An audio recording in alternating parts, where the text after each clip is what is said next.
What's up, everyone? We're back here with the final nine at the 2017 Rose City Open. This is Justin Anderson. I'm with Liam Stott. We're very excited to bring you this coverage.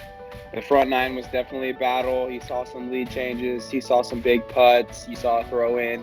It's definitely all the drama that we've been waiting to see, and it's unfolding right here. And man, have we been waiting. I've been looking forward to this for 3 years. There's more drama on the back nine. Do not think you're going to be disappointed. Here we are starting the back nine here on hole 10. Man, it's a beautiful course. You see the basket illuminated there as John takes the up the middle route. But like all pier holes, we got a couple routes. You can take the forehand, much skinnier gap, but it opens up from there. Lewis taking the backhand route as well. Yeah, that backhand hyzer flip up the middle is very hard, and you saw Lewis hitting a tree probably halfway down the fairway. Scott's going to show you that sneaky forehand where you just got to peer that first gap, and normally it funnels right to the basket like this one. Ooh, steps in the way. Look at that basket glowing down there. It's like you put a cheat code in on a video game, and you could see the target better. It's beautiful. No doubt. And Pier is definitely a destination course here in Oregon and one of the top city courses in the world. And you're going to see why. Uh, you see Jesse taking that forehand route as well. A little bit short, but he's going to have a circle putt. And here's John cleaning up with looks like a birdie. He likes to throw that kind of an old school putter, kind of brings him back to his ultimate days. But really, if you're not putting for birdie from within inside 50 feet, you're kind of laying it up because you can see there's a rollaway right behind the basket. So Bickley's kind of got somewhat of a death putt here, but he needs this.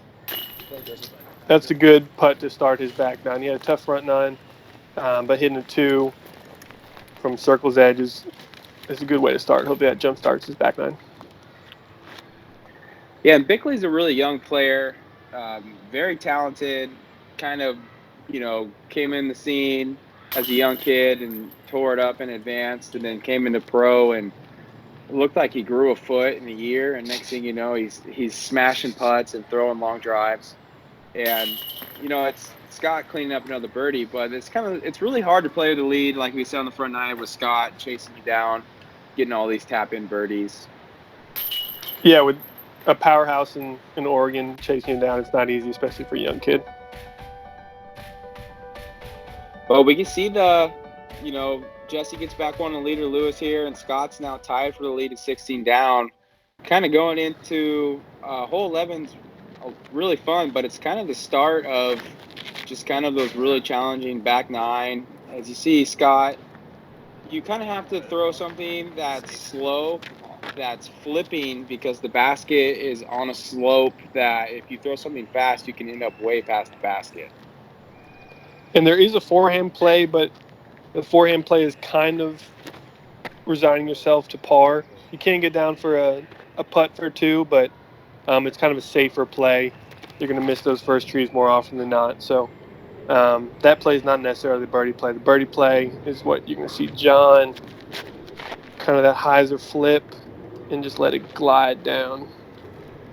Yeah, that looks beautiful. Yeah, this is one of my favorite shots to throw. It's not necessarily one of my strengths as a player, but it's just so fun to see that disc hit the peak of its flight and just fall to the right. And Lewis throws it really well. You can kind of see what I'm talking about here. Yeah, same thing. You see it glide down, and that's what Pier does. That's what Pier Park does, though. It challenges every single one of your shots. I can't think of a place that makes you shoot every single shot like Pier does. Yeah, I agree. And really, the up shots are so challenging. Yeah. Like what Scott just did, that was tough. Bickley's jump putt here is no joke because if you catch on an angle when you land, it can easily roll down the hill and be behind a tree and have no look for par. And yeah, you saw that pick'em red came across two little windows there, so there's definitely a roll on that one. Yeah, and here's John just past the basket. Sit there illuminated beautifully, but he's been banging putts. Ooh, just a little right. Not too characteristic for him this round, but I mean, you can't make all of them. Yeah, he prefers the circle two over the circle one putts. But here's Lewis's birdie. attempt. Yeah, you catch that from 20. If Lewis probably told you how far that putt was, probably 10 feet, but looked more like a 20-footer. Yeah, never trust a Nava park shop. It gets you. You think you're parked. He's like, oh, you're parked. And you get up there and you have a challenging 25-foot putt. So definitely, I don't know if it's a mind game or he just doesn't know he does it, but he does it all the time. But you get. It's too funny. You're gonna see. You just saw Jesse clean up his par, and there's John cleaning up his par as well. And after that tough hole, we're moving into. Oh, never mind. There's Scott cleaning up his par. That was a good upshot from where he was. But yeah, moving into hole 12, we got Lewis still holding on to the lead. Scott and John 1 and 2 back respectively, and Jesse filling out the straight 3 down. And hole 12 is one of the easier holes in the course as well. You can see the basket again illuminated there in the sun. It's just a mid-range straight to stabilizer. Just go right in front of that tree like Lewis did and skid up to the basket. That was a great shot. This is definitely a must get on the back nine. Probably the easiest hole in the course, but when it's kind of split in between two difficult shots, it's kind of hard to just do that textbook hyzer with a mid or a slow fairway. But Scott's doing it perfectly here, and he's just pushing, just not good shot after good shot. Yeah, he's feeling it. You saw a little head nod from him. He's feeling it right now. And the only real danger here is pulling it too wide. That tree does kind of hang down. So you do see people hyzer out early more often than not. That's the mistake people make. And you saw Jesse do it there. Yeah, John probably has a buzz in his hand. He really likes this shot where you just throw a mid-range on a slight hyzer and let it stand up and ride. That looks like a great shot. Yeah, back to his Really, ultimate days. Yeah, this card, you and I are both friends with everyone on this card. It's probably a lot of fun. I would love to be playing right now. It's sunshine at Pier Park and RCO. This looks beautiful. Yeah, and I wasn't playing, but I was on the camera here, and man, it was a beautiful day. Energy was great. All the players were having a blast. John obviously having a blast if he keeps on hitting putts like that.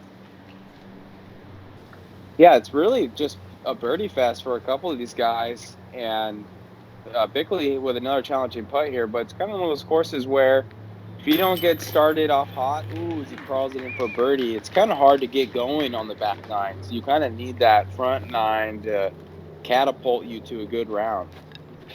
Yeah, and it's like we were saying before. It's you played it so many times. If you get to the 12th hole and you're sitting at 2 down or something like that, you're like, man, I played here yesterday and I was 7 down going into 12. So you can get frustrated really easy when you miss easy putts and sneak in a bogey here and there.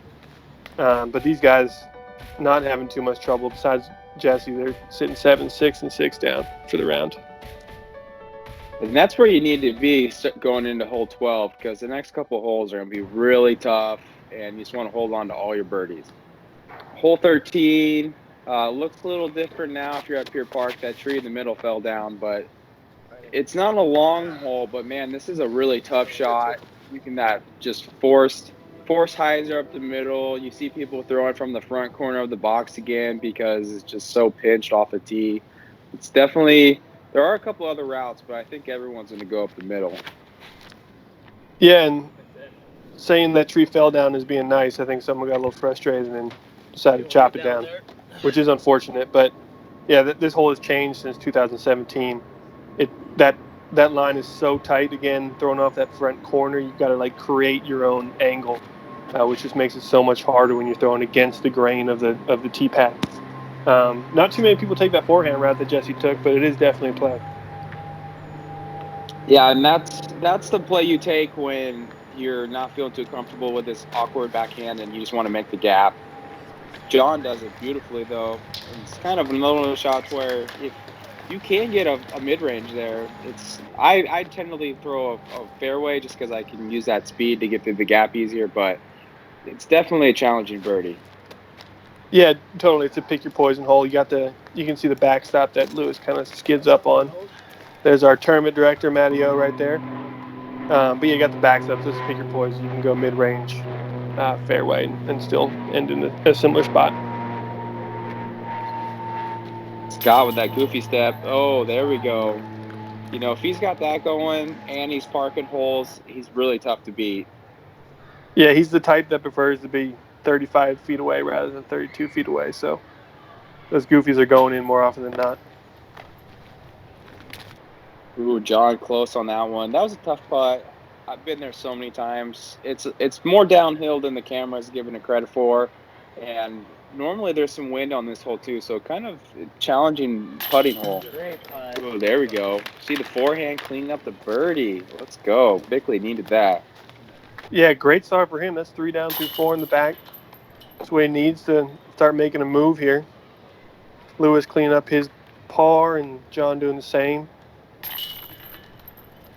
Yeah, and just Scott chugging away with another birdie. I mean, we got some guys with some super hot rounds. 2 people already 7 down and 1 6 down through 13. That's hot. That is hot. And we got another tie up top. Lewis and Scott tied at 18 down through 13 holes. John just 2 back. And here we go into 14. This is the start of 2 kind of gauntlet holes, 14 and 15. 14 again, pick your poison. There's probably 7 different routes you can take. Up the middle, out to the right, out to the left, roller out to the left, forehand. You're going to see Scott taking out to the right, backhand out to the right. Hundreds of different ways you can try to get to the basket, but all of them can turn into a bogey really fast. Easy par. Yeah, you see he's happy just to make it out with a safe call. This is one of those holes where if you get the bird, you're just straight flexing on everyone. It's such a good feeling. And Bickley's probably going to do the same. I think the forehand route is the safest to get, you know, within birdie range, but definitely get out of the gap. It's a definitely a gap hitting play. You just wanting to get out of there, get past the big trees, and worst case, give yourself a 100-foot up shot. It's not necessarily the easiest way to get a birdie, but that's not what these people are going for right now. Yeah, Lewis is definitely going for the safe hyzer. If you played with him now, he would take the roller off to the left, and normally it plays pretty well. But John looks like he's lining up that middle shot, and that's when you know you're feeling it, because getting your disc to hyzer flip through that gap and go 400 feet to the basket is very difficult. Ooh, look at that follow through. Pirouette. Oh, Pirouette. He was a ballerina dancer back a couple years ago. But no, that's a straight flex to hit that. That's a confidence play, and that kind of sends a little statement. He's feeling it. And if you didn't know about John, he's actually a hell of a dancer. That dude can cut a rug. Yeah, you know. Wedding. I was about to say, I was man. joking with the pirouette and the ballet dancer, but he is a dancer, isn't he? That's too funny. Yeah, we could not get him off the dance floor at my wedding. It was crazy. It was so fun. But that's just a long look. Lewis, you know, that's a typical look on this hole where you see Scott's right next to him. You can kind of throw a prayer up there because the slope of the hill kind of just captures your putter, keeps it close. But yeah, I mean, kind of getting a par on these next few holes, or the next 2 holes, excuse me, is you just get out of there with a par. Yeah. It did look like Scott ran that one and kind of wanted it, but just a little over the top. John, feeling it, definitely gave that a run. Yeah, and he made it past the basket, which is even more impressive, to go up the middle. And when you're past the basket, you can see how he kind of rolled away to a 20-footer. So just a stressful putt, but he cleans it up nice. You can tell he's feeling confident the way that putter's spinning off his hand. Definitely a good putt. Lewis cleaning up here as well. Still, this is another windy hole. So these little 15-footers are no gimmies.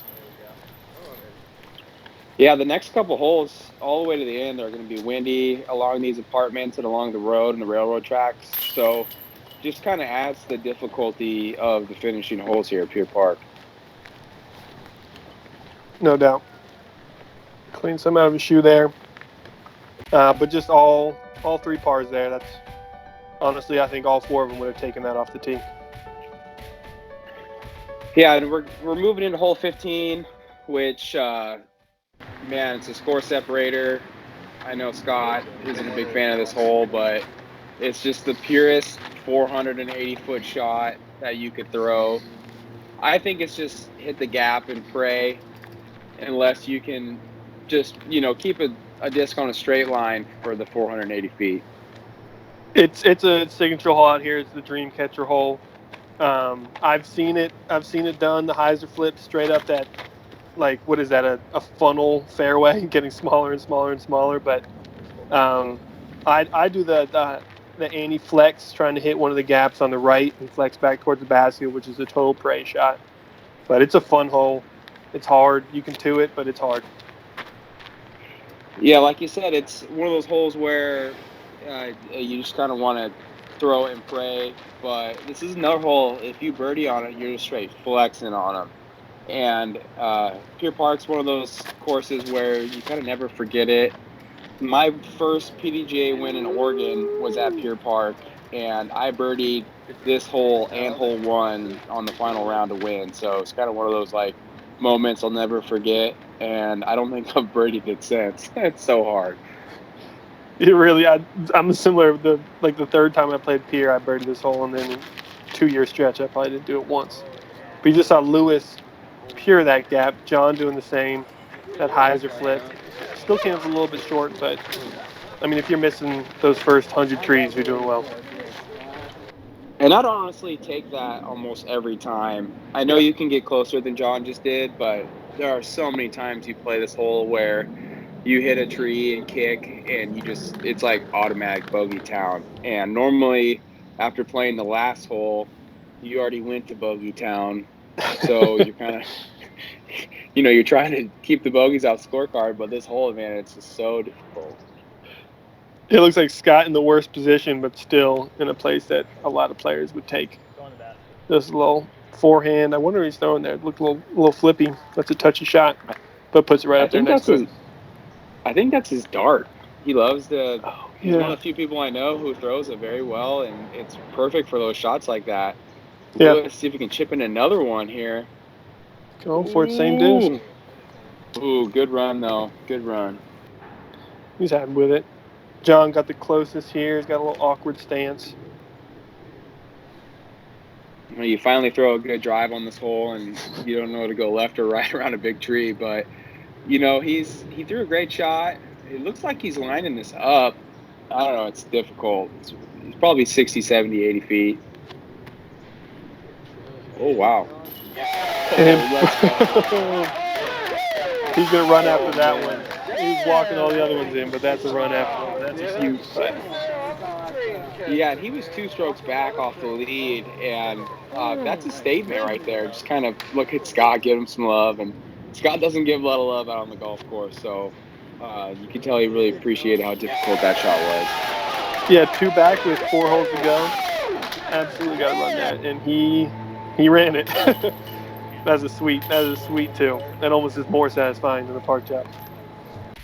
Yeah, definitely, and it keeps you coming back for sure. Just one of those moments now that he can finally watch and relive. Look at that, Butta. Oh, he loves it. This bumping. Oh, and now we are out of the gauntlet, going into hole 16. Again, 2 different routes to go. This hyzer kind of skip route is the preferred one. You want to hit the hill just before cresting it to slow the disc down, because there's a huge fall away after that and all through the basket. You can also kind of go up the middle, but that is less preferred. Yeah, I definitely think the route Scott and John went is the way to go. You just kind of, like you said, have to kill it before it hits the top of that hill. Otherwise, you're going to be way past the basket. But I can't really tell where that went. It doesn't really like it, but sometimes you can get to 40 feet on this with a mediocre drive.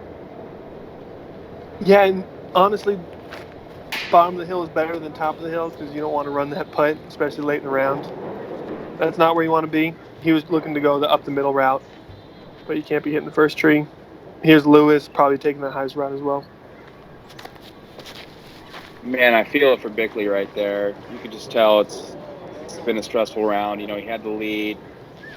Bickley's one of those players that he's really good at Pier Park, but I don't know if he has a PDGA. He might have a PDGA win in advance when he was younger, but he really wants to win this. There's a lot of good players this tournament, and I kind of feel him on this round right now after that last tee shot. Yeah, this is a not easy place to get up and down from. Pretty much doing the tee shot over again right there. And really, the win is out of play for Bickley. But these are all dollar bills he's losing here every stroke he gives up. So the win, obviously you want it, but you don't want to give up too many strokes because that could be the difference of a couple $100. Totally. Yeah, you got to keep fighting no matter what. Here's Scott lining up. Not sure if that was a run or not, but he hit that hard pan, kind of like the California hard pan. It just slides, and that probably went 30 long. Lewis Yeah, faced with a similar decision here: run or not to run. yeah, definitely a death putt. Scott with only a one-stroke lead over Kotansky and tied with Lewis here. Ooh, nice run. But yeah, like you said, you kind of have to make a choice because if you airball, you can go really far past the basket. But John looking to tie the lead here, making moves. Ooh, boom. There we go. Pure. And yeah, Lewis's run there could have turned out way worse, but he flopped right next to the basket. And here's Scott's. I guess it could have been a layup given he had the one-stroke lead, but yeah, that layup even skidded that far past to see if he can come back here for his par. Yeah, definitely. I guarantee you it's probably a little windy here. He doesn't want to putt that far because who likes to putt that far for par? And nice putt for sure. Scott's got ice in his veins. Even though that John just tied it up, Scott knows he's going to make it. Yeah. Bickley's cleaning up the bogue here. It's kind of tough. Man, I feel for him.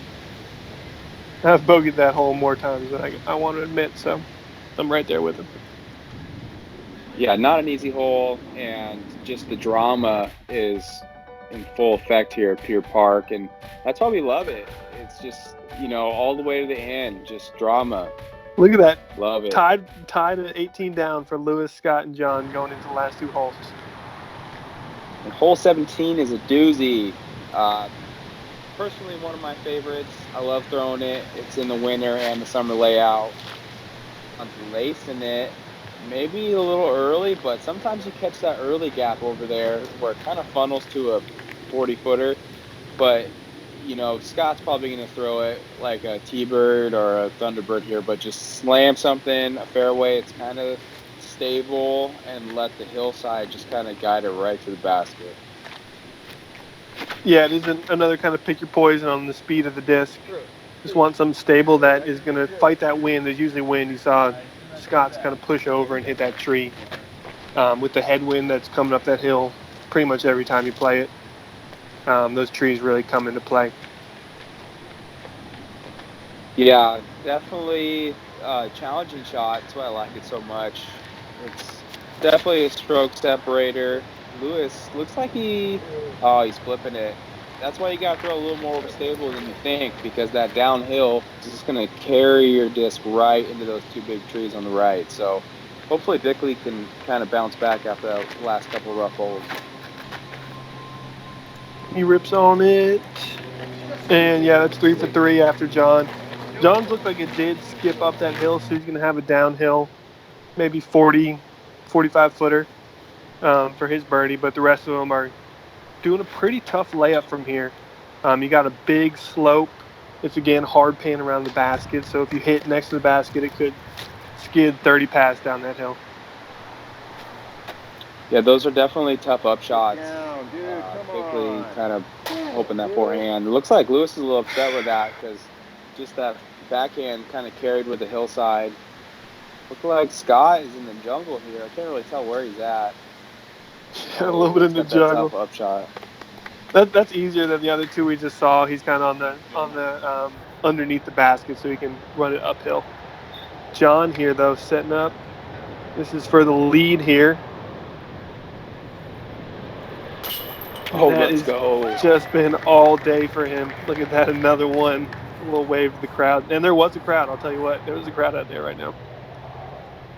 Yeah, the Rose City always has a crowd at the end. People love this event, and they definitely love to see it come down with its drama right here. Big putt there from Lewis to save par. It's going to put him and Scott just one back of John.